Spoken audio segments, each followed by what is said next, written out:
सत श्री अकाल। न्यूज़ 18 पंजाब हरियाणा हिमाचल देख रहे तमाम दर्शकों का स्वागत है। मैं हां तुहाडे नाल मनप्रीत खुल्लर ते बुलेटिन का आगाज करदे हां अज दी पहली खबर दे नाल। दिन भर दे बवाल तो बाद राम रहीम मुड़ पहुंचे सुनारिया जेल। कल सवेरे पेरोल ते होया सी रिहा। शाम नूं सूरज ढलन तक दा दिता गया सी समा। बीमार मां दा हवाला देके मंगी सी पेरोल।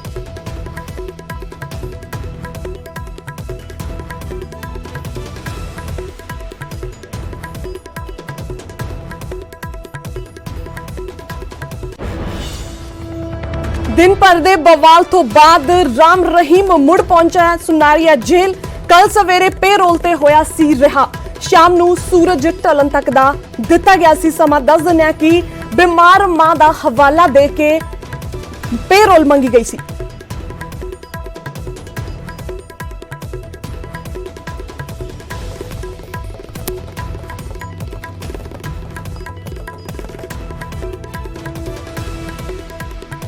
दोबारा बोलूं?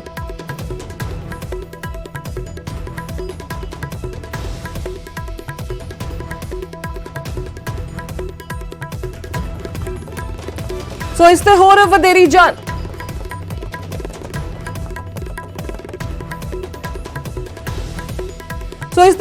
जानकारी दे लई साडे नाल साडे सहयोगी तरिंदर चौधरी रोहतक तो जुड़े ने। सो तरिंदर, की यह पूरा मामला हुण वापस चले गए ने राम रहीम जेल दे विच?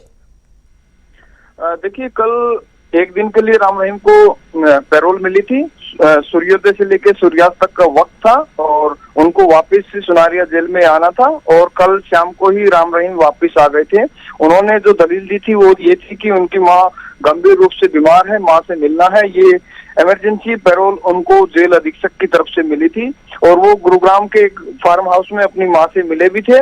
और सूर्यास्त से पहले ही, यानी कि सनसेट से पहले ही वो वापस सुनारिया जेल में पहुंच गए थे। इससे पहले भी एक बार राम रहीम गुरुग्राम जा चुके हैं। हालांकि उन्होंने 2-3 बार पहले भी मांगी है मां की बीमारी को लेकर पैरोल, लेकिन वो पैरोल उनको नहीं मिल पाई है। एक बार खेती करने के लिए पैरोल मांगी थी, वो भी नहीं मिली थी। और एक बार मुंह बोली बेटी की शादी के लिए भी राम रहीम ने पैरोल के लिए आवेदन किया था, जो कि डिनाई हो गया था। हरियाणा पुलिस की तरफ से जो एनओसी जारी की जानी थी वो एनओसी जारी नहीं की गई, इसलिए राम रहीम की पैरोल टलती रही। कल उनको एक दिन के लिए पैरोल मिली थी, वो अपनी मां से मिलने के लिए जाना था। वापस सुनारिया जेल में आ चुके राम रहीम जी। सो बहुत बहुत धन्यवाद साडे नाल खास तौर ते जुड़न दे लई। और नाल ही इस खबर ते होर वधेरे जानकारी दे लई साडे नाल साडे सहयोगी धर्मवीर शर्मा भी जुड़ चुके ने गुरुग्राम तो। जिवें कि राम रहीम कल पेरोल ते बाहर आए अपनी मां नूं मिलन दे लई। सो इस ते होर की तुहाडे कोल जानकारी है कि राम रहीम हुण वापस जा चुके ने जेल दे अंदर? बिल्कुल, देखिए, राम रहीम को कल पेरोल मिली थी। ये महज एक दिन की पेरोल थी और इसमें अदालत नहीं बल्कि जेलर के पास ये अधिकार होता है कि वो सुबह से लेकर के और शाम तक की पेरोल दे सकता है किसी भी कैदी को। तो ये जो पेरोल है ये एक तरह से जेलर की तरफ से दी गई थी। एक दिन की या कुछ घंटों की ये पेरोल थी, जिसमें कि राम रहीम को अपनी मां से मिलने के लिए जाना था, जिसकी तबीयत खराब की वो बात लगातार कर रहा था कि उसकी मां की तबीयत खराब है, इसलिए उसे मिलना है। और इसी के तहत उन्हें एक दिन की एक पेरोल मिली थी कुछ घंटों की, जिसमें कि वो सुबह 8 बजे के करीब गुरुग्राम के मानेसर के एक निजी फार्म हाउस में पहुंचे थे, जहां उनकी मां को रखा गया है। और यहीं पर राम रहीम ने अपनी मां से मुलाकात कर शाम को वापस सुनारिया जेल में चले गए हैं और इस वक्त वो रोहतक की सुनारिया जेल में बंद हैं। जी। सो एक होर भी सवाल मैं करना चाहूंगी थोड़े तो कि राम रहीम दे बाहर आने तो बाद कई सवाल भी चुके गए कि खतरा भी हो सकता है इन्हां तो। सो उस दे बारे थोड़े कोल की जानकारी है? बिल्कुल, देखिए, राम रहीम को जब जैसे ये बात बाहर आई मीडिया के जरिए कि उनको पेरोल मिली है, तो उसके बाद बहुत से लोगों ने इसका विरोध किया। खासतौर से उन लोगों ने जिन्होंने राम रहीम के खिलाफ अदालत में गवाही दी है और उन गवाहियों के बलबूते ही राम रहीम को सजा मिली है। तो उन लोगों को कहीं ना कहीं अपनी जान का खतरा था, इसीलिए वो लोग लगातार इस बात का विरोध कर रहे थे कि राम रहीम को एक तरह से जमानत नहीं दी जानी चाहिए और ना ही पेरोल दिया जाना चाहिए, क्योंकि अगर पेरोल मिलता है तो उन लोगों की जान को खतरा हो सकता है और इसीलिए वो लोग लगातार इसका विरोध कर रहे थे। जी, बहुत बहुत धन्यवाद साडे नाल खास तौर से जुड़न दे लई।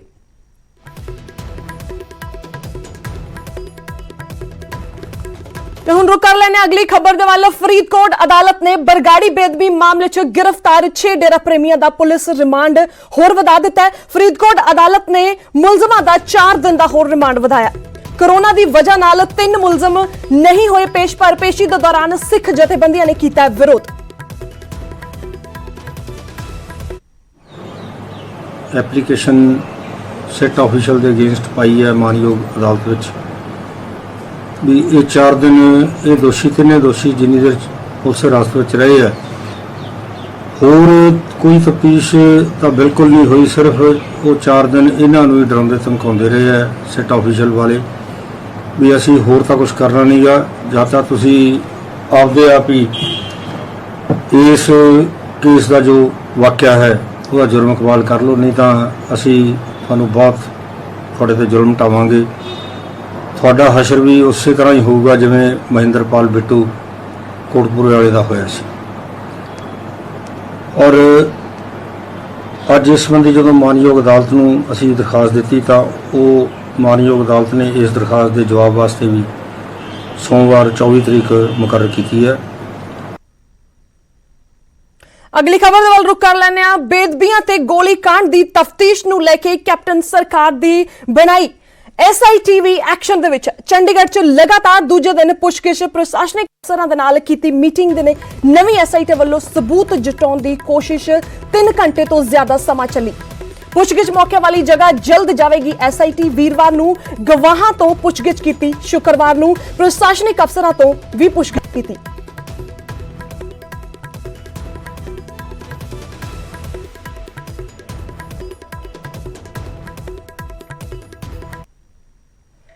रुक कर लेने बठिंडा दे विच विवादित अरदास दा मामला। जथेदार ने विवादित अरदास दा लिया सख्त नोटिस। सरकार सख्त कार्रवाई करे, जथेदार दा कहना है। पर उधर SC कमीशन ने ग्रंथी ते FIR ते सवाल चुके। सिर्फ दलित होने करके मामला दर्ज किया गया। सरकार ਨੂੰ ਅਸੀਂ ਇਹ ਕਹਿਣਾ ਚਾਹੁੰਦੇ ਹਾਂ ਕਿ ਇਸ ਨੂੰ ਜਿਹੜਾ गिरफ्तार करके ਤੇ ਇਹਨੂੰ ਸਿੱਖਾਂ ਦੇ ਪਿੱਛੇ ਸੁੱਟਿਆ ਜਾਏ, ਸਖਤ ਇਹਨੂੰ ਸਜ਼ਾ ਦਿੱਤੀ ਜਾਏ। एक किस्म का इस वालों पंजाब का माहौल जोड़ा है वो खराब करने का यत्न किया गया है। पंजाब की शांति को इन्हें अग लाने का जोड़ा यत्न किया है। इस किस्म दी मनमती कार्रवाइयां करके इहदी इस अरदास दे नाल जां गलत जिहड़े शब्द ने बोले ने उहदे नाल समुचे सिखां दे हिरदे जिहड़े ने वो बलूंदरे गए ने। पंजाब सरकार सख्त तो सख्त इस जिहड़ा सो कॉल्ड जिहड़ा बाबा इहदे ते कार्रवाई। सरकार कौन होगी? पुलिस कौन है? पुलिस ने इस मामले 'च दखल अंदाजी नहीं सी।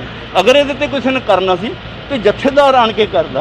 अगर किसी ने करना सी अपनी धार्मिक मर्यादाओं के नाल करदे। उन्हां दी कोई गल सीगी कि भी उन्होंने राजनीति को गल्लां कहीआं, पर फिर भी ऐसी किते गल नहीं सीगी कि जिथे असीं इस तरह दीयां गल्लां करिए जिद्दां दी उहदे ते FIR कीती या उहदे ते इन्नी छेती गिरफ्तारी की। और वीडियो भी ये अज दी नहीं या कल दी नहीं है, पुरानी है। और ये अज जदों आखिरी उन्हें कीती मोदी जी का नाम लै दित्ता और ਉਹਦੇ 'ਚ अनुसूचित जाति के लोगों का भी अगे भविख दे विच वो भी मुख मंत्री कोई बने।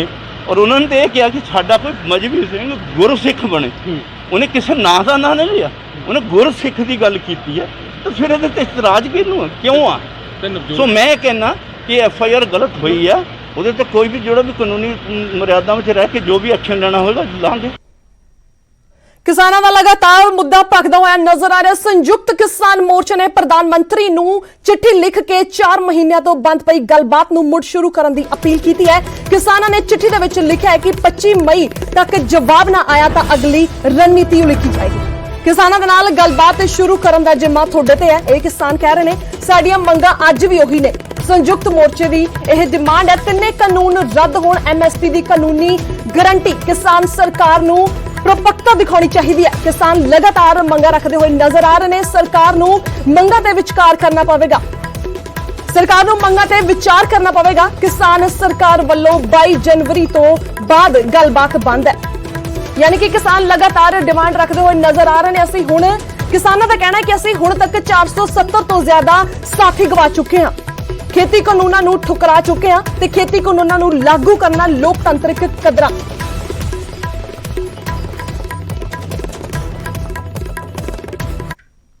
प्रधानमंत्री जी ने वैसे इन्ने लिखा कि असी पिछले 6 महीने सानू बीत चले ने 500 के करीब साडे साथी शहीद हो चुके ने। तुसी पहले 2 महीनों के सानू 11 मीटिंगां कीतियां ते उस तो बाद लगातार तुसी चुप हो। नंबर 1 जी। नंबर 2 बहुत अनटूवर्ड एडवर्स सिचुएशन दे विच किसान बैठे ने। कोविड की महामारी भी है, मौसम भी खराब है। लगातार एक अंदोलन जिहड़ा इन्ना लंबा ते इन्ना शानदार ते इतिहासिक अंदोलन उच असीं बैठे हैं। ਨੰਬਰ 3 ਇਹਦੇ ਚ ਅਸੀਂ ਇਹਨਾਂ ਨੂੰ ਇਹ ਕਿਹਾ ਕਿ ਇੱਕ ਤਾਂ ਤੁਸੀਂ ਇਹਦੇ ਚ ਕਿਸਾਨਾਂ ਦੀਆਂ ਮੰਗਾਂ ਪੂਰੀਆਂ ਕਰੋ, 3 ਕਾਨੂੰਨਾਂ ਨੂੰ ਵਾਪਸ ਲਾਓ ਤੇ MSP ਹੈ ਜਿਹੜੀ C2 + 50% ਮੁਤਾਬਕ ਦੇ ਕੇ ਕਿਸਾਨਾਂ ਦੇ ਅੰਦਰ 2 ਹੋਰ ਮੰਗਾਂ ਨੇ ਜਿਹੜੀਆਂ ਦੋਨਾਂ ਨੂੰ ਜੋੜ ਕੇ ਵੀ ਤੁਹਾਨੂੰ ਕਰਨਾ ਚਾਹੀਦਾ ਇਹਨੂੰ ਜੀ। ਨਾਲ ਅਸੀਂ ਕੋਵਿਡ ਦੇ ਉੱਤੇ ਕਮੈਂਟ ਦਿੱਤਾ ਕਿ ਕੋਵਿਡ ਦੇ ਵਿੱਚ ਤੁਹਾਨੂੰ 6 ਮਹੀਨੇ ਦੇ ਅੰਦਰ ਅੰਦਰ ਸਾਰਿਆਂ ਨੂੰ ਵੈਕਸੀਨੇਸ਼ਨ ਦੇਣੀ ਚਾਹੀਦੀ ਹੈ, ਸਾਰੇ ਇੰਤਜ਼ਾਮ ਕਰਨੇ ਚਾਹੀਦੇ ਨੇ। ਜਿਹੜੇ ਪ੍ਰੋਜੈਕਟ ਤੁਸੀਂ ਵਿਸਤਾ ਵਾਲੇ ਜਿਹੜੇ ਤੁਸੀਂ ਸੰਸਦ ਵਾਲੇ ਚਲਾ ਰਹੇ ਹੋ ਜਾਂ PM ਕੇਅਰ ਦੇ ਵਿੱਚੋਂ ਜੀ ਤੁਹਾਡੀ ਨੀਅਤ ਹੋਵੇ ਤਾਂ ਸਾਰਾ ਕੁਝ ਹੋ ਸਕਦਾ ਕੋਵਿਡ ਦੇ ਵਾਸਤੇ ਵੀ, ਤੇ ਟ੍ਰਾਂਸਪੇਰੈਂਟ ਹੋਣਾ ਚਾਹੀਦਾ ਸਾਰਾ ਕੁਝ। ਇਹ 2 ਇਸ਼ੂਜ਼ ਨੂੰ ਜੋੜ ਕੇ ਅਸੀਂ ਫਾਈਨਲੀ ਇਹ ਕਿਹਾ ਕਿ ਅਸੀਂ ਬਲਕਿ ਸੰਯੁਕਤ ਕਿਸਾਨ ਮੋਰਚੇ ਵੱਲੋਂ ਲੈਟਰ ਤੁਹਾਨੂੰ ਭੇਜ ਰਹੇ ਹਾਂ ਜੀ। ਤੇ ਇਹਦੇ ਮੇਨ ਕੰਟੈਂਟ ਹੈ ਜੀ ਡਾਕਟਰ ਸਾਹਿਬ, ਇਸ ਚਿੱਠੀ ਦਾ ਮਤਲਬ ਇਹ ਵੀ ਸਮਝਿਆ ਜਾਵੇ ਕਿ ਤੁਸੀਂ ਕਹਿ ਰਹੇ ਹੋ ਕਿ ਪ੍ਰਧਾਨ ਮੰਤਰੀ ਹੁਣ ਖੁਦ ਗੱਲਬਾਤ ਕਰਨ, ਜਾਂ ਜਿਵੇਂ ਪਹਿਲਾਂ ਗੱਲਬਾਤ ਹੋ ਰਹੀ ਸੀ ਜਿਹੜੇ ਆਗੂਆਂ ਨਾਲ ਹੋ ਰਹੀ ਸੀ ਉਸ ਲੈਵਲ ਤੇ ਹੀ ਗੱਲਬਾਤ ਸ਼ੁਰੂ ਹੋ ਜਾਵੇ ਤਾਂ ਵੀ ਕੋਈ ਦਿੱਕਤ ਨਹੀਂ? ਹਾਂ ਦੇਖੋ, ਨਹੀਂ ਸਾਡਾ ਤਾਂ ਇਹ ਹੈ ਕਿ ਗੱਲਬਾਤ ਕਰਨ ਤੇ ਮੰਨਣ ਜੀ। ਉਹ ਅਮਿਤ ਸ਼ਾਹ ਜੀ ਕਰਨ, ਐਗਰੀਕਲਚਰ ਮਿਨਿਸਟਰ ਕਰੇ, ਪ੍ਰਾਈਮ ਮਿਨਿਸਟਰ ਜੀ ਕਰਨ, ਸਾਡਾ ਤਾਂ ਕਿਉਂਕਿ ਇਹ ਦੇਸ਼ ਅਸੀਂ ਚਿੱਠੀ 'ਚ ਵੀ ਲਿਖਿਆ ਕਿਉਂਕਿ ਤੁਸੀਂ ਲਾਰਜੈਸਟ ਡੈਮੋਕ੍ਰੇਟਿਕ ਤੇ ਹੈਡ ਹੋ।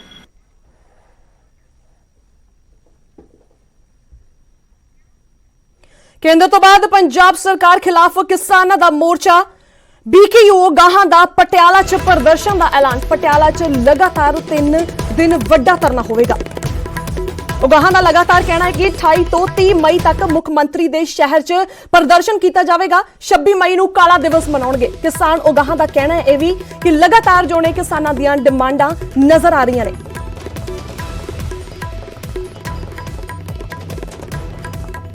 ਦਾ ਤੁਹਾਡਾ ਪਲਾਨ ਹੈ, ਰਣਨੀਤੀ ਕੀ ਹੈ ਪਟਿਆਲਾ 'ਚ? ਇਹ ਪੰਜਾਬ ਦੀ ਸਰਕਾਰ ਦੇ ਨਾਲ ਸੰਬੰਧਿਤ ਹੈਗਾ, ਸਾਡੀ ਇਕੱਲੀ ਜਥੇਬੰਦੀ ਵੱਲੋਂ ਹੈ। ਉਹ 28, 29, 30 ਤਰੀਕ ਨੂੰ ਰਾਜਧਾਨੀ ਦੇ ਵਿੱਚ 3 ਦਿਨਾਂ ਦਾ ਪੱਕਾ ਮੋਰਚਾ ਰਹੂਗਾ। ਉਹ ਕਰੋਨਾ ਦੇ ਪ੍ਰਬੰਧਾਂ ਨੂੰ ਲੈ ਕੇ, ਬਿਮਾਰੀ ਦੇ ਪ੍ਰਬੰਧਾਂ ਨੂੰ ਲੈ ਕੇ, ਉਹਦੀ ਸਰਕਾਰ ਦੇ ਪ੍ਰਬੰਧਾਂ 'ਚ ਕਿਵੇਂ ਨਾਕਾਮ ਰਹੀ ਉਹ ਗੱਲ ਹੈ। ਕਰੋਨਾ ਪੰਜਾਬ ਕਾਂਗਰਸ ਦੀ ਖਾਣਾ ਜੰਗੀ ਤੇ ਵੱਡੀ ਖਬਰ ਹੈ, ਹਾਈ ਕਮਾਂਡ ਦੀ ਸਭ ਤੇ ਨਜ਼ਰ ਹੈ। ਜਲਦ ਐਕਸ਼ਨ ਲਿਆ ਜਾਵੇਗਾ। KC ਵੇਣੂਗੋਪਾਲ ਜੀ ਦਾ ਕਹਿਣਾ ਹੈ। ਕਾਂਗਰਸ ਦੇ ਜਥੇਬੰਦਕ ਸਕੱਤਰ ਸਨ KC ਵੇਣੂਗੋਪਾਲ। ਸੂਬਾ ਪ੍ਰਧਾਨ ਜਾਖੜ ਨੇ ਵੀ ਨਾਰਾਜ਼ ਲੀਡਰਾਂ ਨੂੰ ਕੀਤੀ ਸੀ ਸੁਚੇਤ।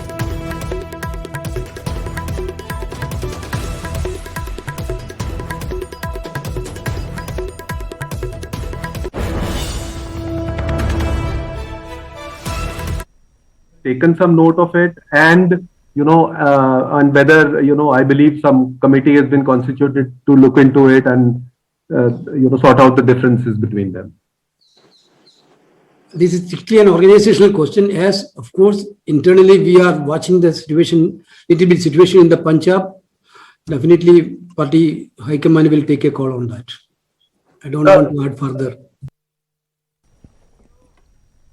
ਹੁਣ ਖਬਰ ਹੈ ਕੋਰੋਨਾ ਦੀ ਕਿ ਕੋਰੋਨਾ ਹਦਾਇਤਾਂ ਜਲੰਧਰ ਤੇ ਲੁਧਿਆਣਾ 'ਚ ਪ੍ਰਸ਼ਾਸਨ ਨੇ ਦੁਕਾਨਾਂ ਖੋਲਣ ਦੇ ਸਮੇਂ 'ਚ ਬਦਲਾਵ ਕੀਤਾ ਹੈ। ਜਲੰਧਰ 'ਚ ਦੁਕਾਨਾਂ ਖੋਲਣ ਦਾ ਸਮਾਂ ਬਦਲ ਦਿੱਤਾ ਗਿਆ, ਯਾਨੀ ਕਿ ਸਵੇਰੇ 7 ਵਜੇ ਤੋਂ ਲੈ ਕੇ 5 ਵਜੇ ਤੱਕ ਖੁੱਲਣਗੀਆਂ ਜ਼ਰੂਰੀ ਚੀਜ਼ਾਂ ਦੀਆਂ ਦੁਕਾਨਾਂ। ਸਵੇਰੇ 9 ਵਜੇ ਤੋਂ ਲੈ ਕੇ ਸ਼ਾਮ ਦੇ 5 ਵਜੇ ਤੱਕ ਖੁੱਲਣਗੀਆਂ ਗੈਰ ਜ਼ਰੂਰੀ ਸਮਾਨ ਦੀਆਂ ਦੁਕਾਨਾਂ। ਜਲੰਧਰ 'ਚ ਸੋਮਵਾਰ ਤੋਂ ਲਾਗੂ ਹੋਣਗੇ ਸਾਰੇ ਹੁਕਮ। ਸ਼ਨੀਵਾਰ ਤੇ ਐਤਵਾਰ ਨੂੰ ਵੀਕਐਂਡ ਲਾਕਡਾਊਨ ਜਾਰੀ ਰਹੇਗਾ। ਸਥਿਤੀ ਦੇ ਵਿੱਚ ਸੁਧਾਰ ਦੇਖਦੇ ਹੋਏ 21 ਮਈ 2005 ਤੋਂ ਕੁਝ ਕਰਫਿਊ ਦੇ ਵਿੱਚ ਜਿਹੜੀ ਢਿੱਲ ਹੈਗੀ ਹੈ, ਸੋਮਵਾਰ ਤੋਂ ਉਹਦਾ ਕੁਝ ਵਾਧਾ ਕੀਤਾ ਹੈਗਾ। ਸੋਮਵਾਰ ਭਾਵ 24 ਤਰੀਕ ਤੋਂ 24 ਮਈ ਤੋਂ ਇੱਕ ਤਾਂ ਸਵੇਰੇ 5 ਵਜੇ ਤੋਂ ਲੈ ਕੇ 1 ਵਜੇ ਤੱਕ ਦੁਪਹਿਰੇ ਸਾਰੇ ਤਰ੍ਹਾਂ ਦੀਆਂ ਦੁਕਾਨਾਂ, ਸਾਰੇ ਤਰ੍ਹਾਂ ਦੇ ਅਦਾਰੇ ਖੁੱਲ੍ਹ ਸਕਦੇ ਨੇ, ਭਾਵ 1 ਘੰਟੇ ਦਾ ਜਿਹੜਾ ਵਰਕਿੰਗ ਟਾਈਮ ਵਧਾ ਦਿੱਤਾ ਗਿਆ। ਇਸ ਦੇ ਨਾਲੋਂ ਨਾਲ ਇਹ ਵੀ ਕਿਹਾ ਗਿਆ ਹੈਗਾ ਕਿ ਸ਼ਾਮ ਦੇ 8 ਵਜੇ ਤੱਕ ਵਰਕਿੰਗ ਡੇਜ਼ ਨੇ ਜਿਹੜੇ ਸੋਮਵਾਰ ਤੋਂ ਸ਼ੁੱਕਰਵਾਰ ਤੱਕ 5 ਦਿਨ ਜਿਹੜੇ ਢਾਬੇ, ਰੈਸਟੋਰਾਂ, ਕੋਈ ਕਾਫੀ ਹਾਊਸ ਨੇ, ਕੋਈ ਹਲਵਾਈ ਦੀਆਂ ਦੁਕਾਨਾਂ ਨੇ, ਬੇਕਰੀ ਹੈ, ਕੋਈ ਹੋਰ ਖਾਣ ਪੀਣ ਦਾ ਜਿਹੜੇ ਲੋਕ ਸਮਾਨ ਬਣਾਉਂਦੇ ਨੇ, ਉਹ ਲੋਕ ਰਾਤ ਦੇ 8 ਵਜੇ ਤੱਕ ਆਨਲਾਈਨ ਆਰਡਰ ਲੈ ਕੇ ਘਰੋਂ ਘਰੀ ਉਹਦੀ ਡਿਲੀਵਰੀ ਕਰ ਸਕਦੇ ਨੇ। ਜਿਸ ਟਾਈਮ 'ਤੇ ਇਹ ਖੁੱਲ੍ਹੇ ਹੋਣਗੇ 1 ਵਜੇ ਤੱਕ, ਜਿਵੇਂ ਹੋਰ ਦੁਕਾਨਾਂ ਖੁੱਲ੍ਹੀਆਂ ਹੋਣਗੀਆਂ, ਉਸ ਸਮੇਂ 'ਤੇ ਟੇਕ ਅਵੇ ਅਲਾਊਡ ਹੈ, ਮਤਲਬ ਬੰਦਾ ਸਮਾਨ ਖਰੀਦੇ ਤੇ ਅੱਗੇ ਨਿਕਲ ਜੇ, ਪਰ ਅੰਦਰ ਮੇਜ਼ ਤੇ ਬਿਠਾ ਕੇ ਖਵਾਉਣ ਦੀ ਆਗਿਆ ਨਹੀਂ ਹੋਏਗੀ। ਕੋਵਿਡ-19 ਮਹਾਮਾਰੀ ਨੇ ਆਪਸੀ ਨਿਰਭਰਤਾ ਦੀ ਭਾਵਨਾ ਨੂੰ ਮਜ਼ਬੂਤ ਕੀਤਾ ਹੈ, ਜਿਸ ਦੇ ਨਾਲ ਪੂਰਾ ਦੇਸ਼ ਇਸ ਮੁਸੀਬਤ ਦਾ ਇਕਜੁੱਟ ਹੋ ਕੇ ਮੁਕਾਬਲਾ ਕਰ ਸਕੇ। ਵੈਕਸੀਨੇਸ਼ਨ ਦੇ ਐਲਾਨ ਤੋਂ ਬਾਅਦ ਜ਼ਰੂਰਤ ਹੋਵੇਗੀ ਕਿ ਅਸੀਂ ਆਪਣਾ ਮੋਹਰੀ ਯੋਗਦਾਨ ਦਈਏ, ਜਿਸ ਦੇ ਨਾਲ ਅਸੀਂ ਇੱਕ ਦੂਜੇ ਦੇ ਨਾਲ ਲੜ ਸਕੀਏ, ਯਾਨੀ ਕਿ ਵਾਇਰਸ ਨੂੰ ਹਰਾਉਣ ਦੇ ਵੱਲ ਕਦਮ ਵਧਾ ਸਕੀਏ। ਤੇ ਨੈਟਵਰਕ 18 ਇਸ ਮੁਹਿੰਮ 'ਚ ਹਰ ਕਦਮ ਤੁਹਾਡੇ ਨਾਲ ਹੋਵੇਗਾ। ਜਦ ਤੱਕ ਸਾਰੇ ਸੁਰੱਖਿਅਤ ਨਹੀਂ ਹੁੰਦੇ ਉਦੋਂ ਤੱਕ ਕੋਈ ਵੀ ਸੁਰੱਖਿਅਤ ਨਹੀਂ ਹੋਵੇਗਾ। ਇਸ ਸੋਚ ਦੇ ਆਧਾਰ ਤੇ ਕੈਂਪੇਨ ਸੰਜੀਵਨੀ ਦਾ ਉਦੇਸ਼ ਇਹ ਸੁਨਿਸ਼ਚਿਤ ਕਰਨਾ ਹੈ ਕਿ ਵੈਕਸੀਨੇਸ਼ਨ ਪਾਉਣਾ ਸਾਰੇ ਭਾਰਤੀਆਂ ਦਾ ਅਧਿਕਾਰ ਹੈ।